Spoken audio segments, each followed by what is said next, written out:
நேரு போய் காந்தி கிட்ட பேசும்போது காந்தி யோசனை சொல்கிறார், ஒரு கான்ஸ்டியூஷன் எது, நீங்கள் பாபா சாஹேப் அம்பேத்கரை போய் பாருங்கன்னா, சார் நாங்கள் போய் பார்க்குறோம் பாபா சாஹேப் அம்பேத்கர்ன்றோம். பார்க்கும்போது நேரு காந்தியை பார்க்கல, ராஜகோபாலாச்சாரி அனுப்புகிறாங்க, ராஜாஜி. ஏன்னா இவங்க மேலே நாட்டில் பாபா சாஹேப் ஒரு கோபம் இருக்குது. இல்லைடா வெள்ளைக்காரனை வெளியேறுன்றாங்க, அடிமைப்படுத்துறேன்றாங்க. இந்த நாட்டில் ஒரு சகோதரன் இன்னொரு சகோதரனை தொட்டா திட்டுன்றான், பார்த்தா திட்டுன்றான், தெருவில் வராதுன்றான். ஒரு குளத்துல தண்ணி, ஆடு மாடெல்லாம் தண்ணி கொடுக்குது, மனுஷன் போய் தொட்டா தீட்டுன்றானே. தெருவில் அனிமல்ஸ் எல்லாம் நடக்குது, ஆனால் மனுஷன் நடந்தால் தீட்டுன்றானே.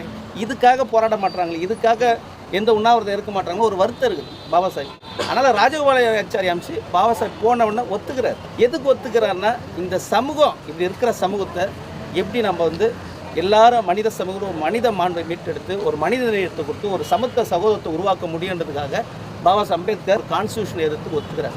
ஒத்துக்கின பிறகு 2 வருஷம் 11 மாதம் 17 நாள் அதோடைய பணி.